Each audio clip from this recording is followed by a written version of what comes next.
Skelly. We spoke real briefly off the air. Let's talk now. Good morning, Stacy. Hi, good morning. Where are you?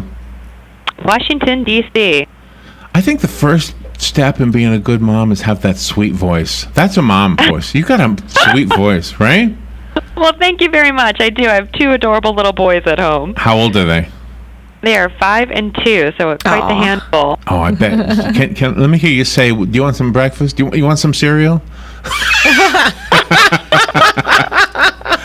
Larry, do you want some cereal this morning? Oh, my gosh. Oh, you my made his gosh. day, Stacy. Isn't that what you want to hear? Oh, my gosh. I love it. Yeah, well, we're all trying our hardest, right? Like you just said, we all want to be the best moms and dads that we possibly can be. Well, I think so. I think you're right. I think the press makes it out to be that there are lots of bad dads, etc., and more bad dads than moms. But I think almost every guy I know, stuck it out. They hung out. It wasn't like a chore. They loved their family. It wasn't, you know what I mean? It wasn't like they had to. Oh, man, now I got children. I got to stay home. I think they loved it. Most guys I know. Yeah, absolutely. Actually, there is research out there that does show that every parent wants the absolute best for their child, especially in their education.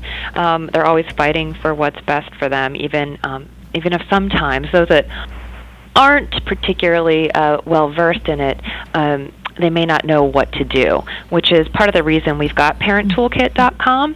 It is available in English and Spanish and also via a mobile device, and it's got tips and expert advice for parents raising preschoolers all the way to our high schoolers and beyond now.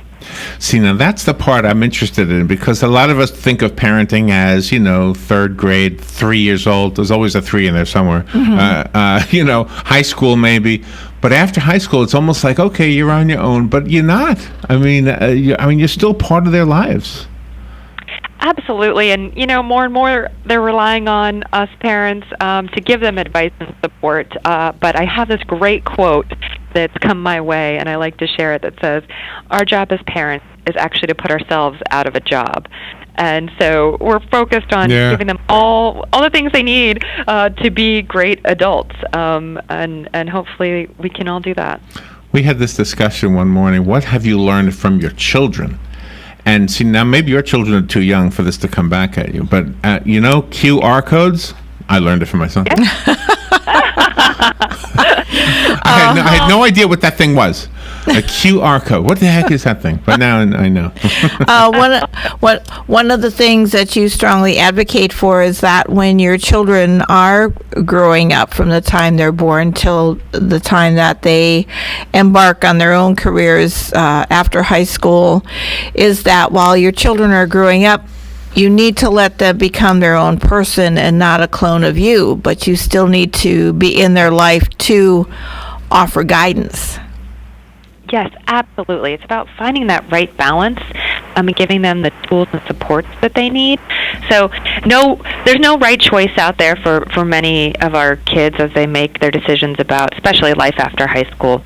But one of the best things we can all do is start early and start young and allow them to make some mistakes. I think we probably all heard a lot about that recently, that some of our kids out there aren't being allowed to sort of screw up, and that they need to be able to do that to learn how to then respond. So, are you talking about like the trophies for everybody kind of thing? Is that the thing you're talking about? Yeah, a little bit. But even making sure they do their homework every single night. If they don't do their homework on their own, there are repercussions for that, right? And when you learn that you get in trouble, as opposed to being forced to sit down and do it by mom and dad, you learn to decide how you're going to respond in situations like that. But during the college years, how do you it's not so hard, I guess, in 3rd, 4th grade, but what about college years? How do you play a role in their life? How do you play a role in their education then, aside from paying for it? Mm-hmm. Right. Yes, well, there's that. Send me money. Right. If if they're heading off, one of the things that you can remind them is that they will, in fact, struggle, right? So there are going to be some things that they do and don't know. You can certainly share examples of when you've tried to persevere through a tough time, so to show them that you're human and that you've been through tough times, that it works out. But then also remind them when they do struggle that you'll be there to help them evaluate what went wrong and how to get a little bit better. And if the parent and their children have very loving relationships, it's very hard for the parent to let go and not try to fix things anymore. So the parent toolkit is not also for the students to accelerate, but to teach the parents how to let go, yet still keep them within arm's reach. Yeah, absolutely. One of the most popular articles, actually, on this new section of parenttoolkit.com is how to let go. So essentially, you've raised them and fed them and taught them, and now how do you let your baby sort of spread their wings? Oh, man, that's a hard one. Yeah. Do you know? It is a hard one. You're in DC. Do you live there? I am. Yep, a Washingtonian. All right, so you must be familiar with the Chesapeake Bay Bridge and Tunnel, right? Of course. Okay, well, that is an allegory. Is that what you say? A metaphor? Mm-hmm. For here's how I look at that. You ready? The bridge. Oh, because I've been across this thing. It cost a lot of money, by the way, to go across this bridge. So the bridge part is my relationship with my son up until about 17. Then the tunnel came. Boom. And I'm, where is he? Where is he? I don't see him. I don't know him. He doesn't want to know me, And then about 23, we come out of the other side of the tunnel. Oh, there you are. And he's there again.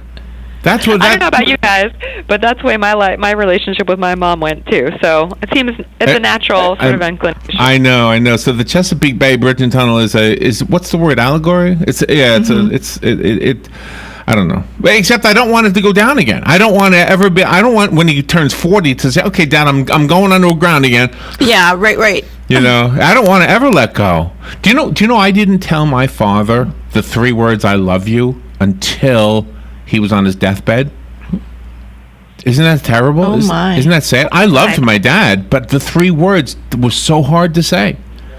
Then when he was on his deathbed, I mean, like a few months before he died, I told him, the words came out, and I said, you know what, I'm never going to stop telling you till I can't tell you anymore. But my son, on the other hand, I've been telling him I love him since day one. He's 31. I still tell him I love you. I hug him. He's the only man I hug, actually.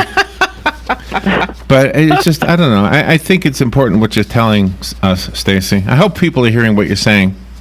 Yeah, absolutely. And Larry, I hope your son appreciates that you've been sharing with him your love for much longer. And I know that there are also tough conversations that sometimes are there for parents, and we struggle with understanding how to open those conversations up.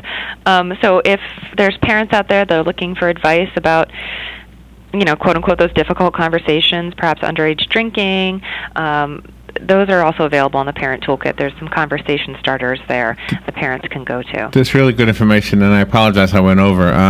Stacy Skelly, the website again is parenttoolkit.com. Good information and good advice, and yes, love your children. Thank you, Stacy. Okay, have a good one. All right, we will be right back. Lower-income Americans more money for their health care. Fox's Peter Ducey. We're learning more about the man who plowed a car into a police van on the Champs-Élysées in Paris. The French prosecutor saying the attacker had pledged allegiance to ISIS.